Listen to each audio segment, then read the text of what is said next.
नमस्कार दोस्तों, law of attraction में ग्रैटिट्यूड की क्या अहमियत है ये हम सभी जानते हैं और हम ये भी जानते हैं कि ग्रैटिट्यूड के कई सारे फायदे हैं। लेकिन सबसे बड़ा चैलेंज ये आता है जब हम ग्रैटिट्यूड करने जाते हैं तो हम बोलते तो हैं ग्रैटिट्यूड के लिए, लेकिन उस ग्रैटिट्यूड को अपने दिल में फील नहीं कर पाते और उस फीलिंग को हम नहीं क्रिएट कर पाते। इस वजह से मैनिफेस्टेशन भी नहीं हो पाती। उल्टा ग्रैटिट्यूड करते वक्त फीलिंग ना आने की वजह से और रेजिस्टेंस क्रिएट करने लगते हैं। तो अगर आप भी ऐसी सिचुएशन में हो जहाँ पर आप ग्रैटिट्यूड को ट्राई तो करना चाहते हो लेकिन फीलिंग नहीं आने की वजह से आप उसे नहीं कर पा रहे हो, तो आज की वीडियो आपके लिए है। इसमें मैं आपको मेरा पर्सनल तरीका बताऊंगा कि मैं कैसे ग्रैटिट्यूड का इस्तेमाल करता हूँ। तो इसको समझने के लिए आपको सबसे पहले मैं एक गाड़ी के एग्जाम्पल से आपको समझाता हूँ। जब हम गाड़ी चलाना या फिर साइकिल चलाना सीख रहे होते हैं और जब हम उसे स्टार्ट करते हैं तो स्टार्ट में हमारा बैलेंस ठीक से नहीं बैठता। साइकिल होता है तो हम गिर जाते हैं, या गाड़ी चला रहे होते हैं तो गाड़ी बंद हो जाती है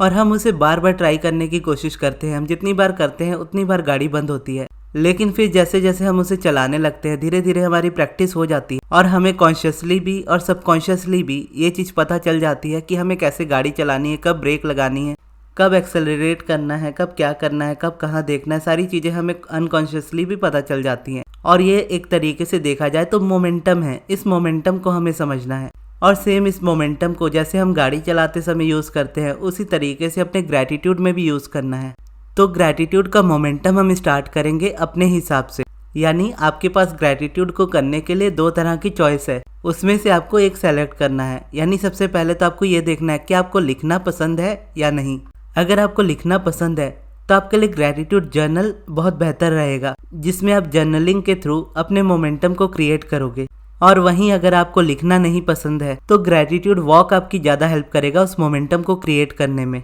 मैंने ग्रैटिट्यूड को दोनों तरीके से इस्तेमाल किया है, लेकिन जब मैं जर्नल लिखता था तब मुझे लॉ ऑफ अट्रैक्शन के बारे में बहुत ज़्यादा नॉलेज नहीं होती थी और जब मुझे लॉ ऑफ अट्रैक्शन की अच्छी नॉलेज हुई उसके बाद मैंने ग्रैटिट्यूड वॉक स्टार्ट किया था और ग्रैटिट्यूड वॉक के थ्रू मैं उस मोमेंटम को क्रिएट करता था जहाँ जाकर सारी मैनिफेस्टेशन पूरी होती है। यानी जब गाड़ी स्टार्ट करते हैं तो शुरुआत में बैलेंस डिसबैलेंस होता है, गाड़ी बंद होने की प्रॉब्लम होती है, लेकिन एक बार जब गाड़ी रफ्तार पकड़ लेती है तो वो खुद से बंद नहीं होती या उसका बैलेंस भी उतना नहीं बिगड़ता और वो एक जगह से दूसरी जगह पर आसानी से पहुंच जाती है। ठीक उसी तरह से जब हम मोमेंटम स्टार्ट करते हैं ग्रैटिट्यूड का तो शुरुआत में थोड़ी फीलिंग ना आने की प्रॉब्लम हमें होती है और उसको हम कैसे फिक्स करते हैं वो भी मैं आपको बताऊंगा। और शुरुआत में फीलिंग का ना आना उस गाड़ी के डिसबैलेंस जैसा होता है जो कि पूरी तरह से ब्रेक हो जाता है जब आप एक मोमेंटम क्रिएट कर लेते हो। तो इसको फिक्स करने का तरीका ये है कि ग्रैटिट्यूड में बस उन्हीं चीज़ों के बारे में लिखे और उन्हीं चीज़ों के बारे में बात करें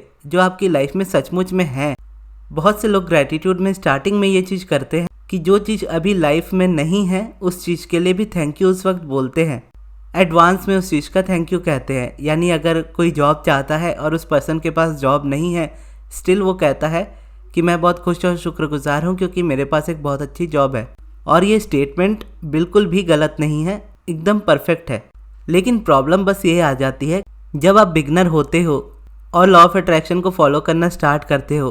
तो उस वक्त आपका मोमेंटम क्रिएट हुआ नहीं रहता, उस मोमेंटम को क्रिएट करना पड़ता है। उसके बाद अगर आप ये अफर्मेशन यूज़ करते हो ग्रैटिट्यूड के साथ तो ये ज़्यादा आपके लिए हेल्पफुल रहता है। जबकि शुरुआत में हमें उन चीज़ों पर ध्यान देना चाहिए जिस पर हम इजीली फोकस कर पाए, क्योंकि जिस पर्सन ने अपने माइंड में उस मोमेंटम को नहीं क्रिएट किया है और वो पर्सन के पास अभी जॉब नहीं है लेकिन वो कह रहा है कि मैं अपनी जॉब के लिए बहुत खुश और शुक्रगुजार हूँ, तो वो इस चीज़ को बोल तो देगा लेकिन करंट रियलिटी से अपना ध्यान नहीं हटा पाएगा और उसकी करंट रियलिटी उसको ये फील कराएगी कि अभी उसके पास जॉब नहीं है और उस लैक की फीलिंग की वजह से वो मैनिफेस्टेशन से और दूर होता जाएगा, रेजिस्टेंस की तरफ जाता जाएगा। वहीं अगर उसके पास जॉब नहीं है तो जॉब के बारे में बात नहीं करके जो उसके पास सच में है, जैसे उसकी फैमिली है, उसका घर है, उसका मोबाइल फ़ोन है या जो भी चीज़ें हैं, उसके फ्रेंड्स है या डे टू डे लाइफ में कोई छोटी से छोटी चीज़ों को हम देखते हैं, उस चीज़ के लिए जब हम थैंक यू करते हैं तो उसकी फीलिंग को हम इंस्टेंटली ग्रैब करते हैं अपने माइंड में और जैसे वो फीलिंग क्रिएट होना स्टार्ट होती है एक अच्छी वाली फीलिंग हमारे अंदर से जनरेट होने लगती है।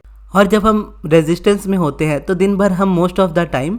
बुरा फील कर रहे होते हैं और वो बुरी फीलिंग धीरे धीरे करके कम होने लगती है जब आपका मोमेंटम क्रिएट होने लगता है। फिर एक टाइम ऐसा आता है जहाँ पर आपका मोमेंटम अच्छे से क्रिएट हो चुका होता है और वहाँ पर आप दिन भर में बुरा फील करना कम करके ज़्यादा से ज़्यादा टाइम अच्छा फील कर रहे होते हो। अब जब वैसा मोमेंटम आप क्रिएट कर लेते हो, उसके बाद अगर आप बोलते हो कि मैं अपनी जॉब के लिए बहुत खुश और शुक्रगुजार हूँ,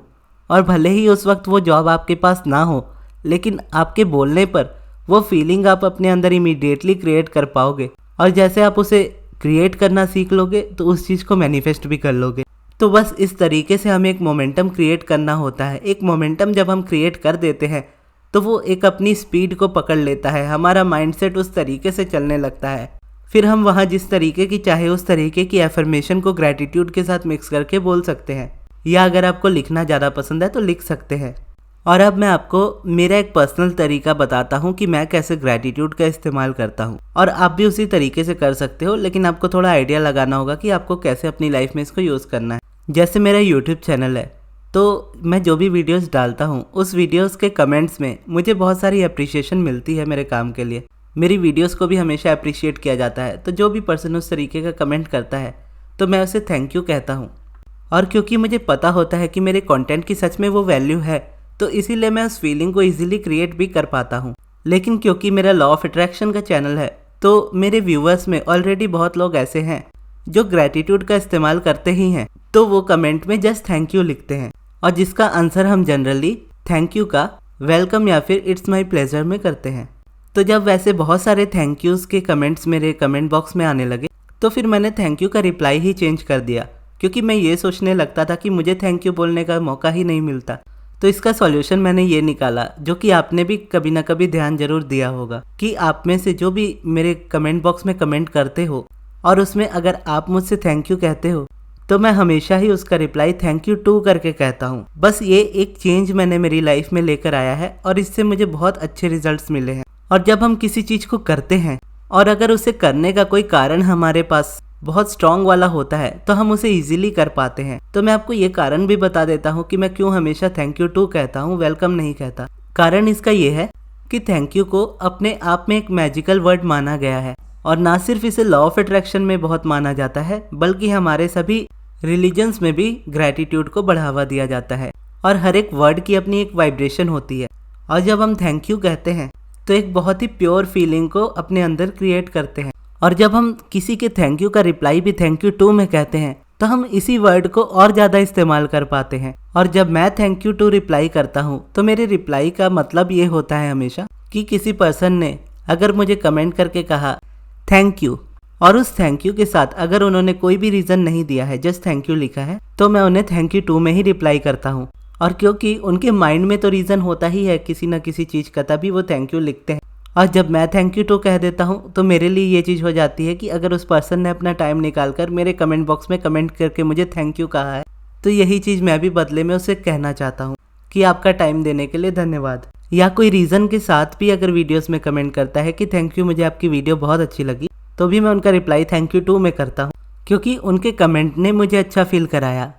और क्योंकि उन्होंने हेल्प की एक स्टेप मुझे और अलाइनमेंट में लेकर आने के लिए, तो उसके लिए मैंने उन्हें कहा थैंक यू टू। तो एक बड़ी कमाल की टेक्निक है, या आप इसे टेक्निक कह लो या प्रोसेस कह लो। ये जस्ट मेरे माइंड में तब आया था जब बहुत सारे थैंक यूज़ ही मुझे कमेंट्स में मिल रहे थे, और मैं उसका रिप्लाई वेलकम में कर रहा था, और मुझे थैंक यू कहने का मौका नहीं मिल रहा था। तो मैंने थैंक यू का रिप्लाई में थैंक यू टू कहना स्टार्ट कर दिया, और उसने मेरे ग्रैटिट्यूड को और ज़्यादा बूस्ट कर दिया। और कहीं ना कहीं थैंक यू टू कहना आपको फीलिंग क्रिएट करने में भी हेल्प कर देता है खुद से। और अगर आप स्टक हो, ना आप ग्रैटिट्यूड वॉक कर पा रहे हो, ना आप ग्रैटिट्यूड लिख पा रहे हो, लेकिन ग्रैटिट्यूड से आप स्टार्ट करना चाहते हो, तो आप मुझसे पर्सनली सब्लिमिनल बनवा सकते हो। और सब्लिमिनल जस्ट एक म्यूज़िक होता है जिसके पीछे एफर्मेशंस को हाइड किया जाता है।